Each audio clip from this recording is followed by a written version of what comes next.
Mga idol, mayong adlaw, panibagong trabaho na sad no. Ang amo ipakita aron sa inyo mga idol, kani para ni sa mga driver, labi ng problema silang makina nag-overheat. Kani mga idol, tanawan niyo na ang video basta makatabang ni sa inyo. Kani o tanawan ninyo.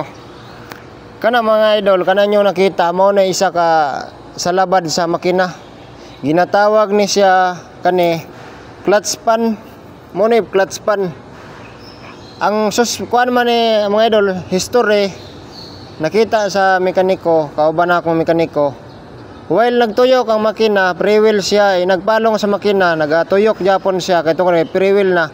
Mo ni hinungdan nagko sa engine niya sa makina na nagsaka ang temperature. Nag-warning ang makina na overheat. Tungod kay ang iyang silicone oil sa clutch pan hurot na, hapit na maubsan og silicone oil. Mo ni mga idol morning silicone oil itubil sa clutch pan para gwapo ayahang tuyok sa clutch pan.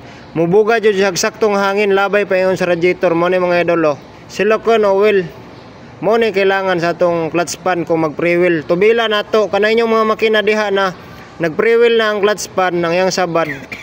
Mo ni problema ana, kulang ra nagtubil sa silicone oil. Kay ang kanimong clutch pan mga idol, pag wala na yung silicone oil, kulang na ang hangin na ilabay paingon sa atong radiator para sa cooling system niya.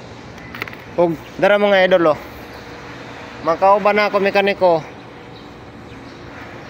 Shout out manikauban na ako ng mga mekaniko nya.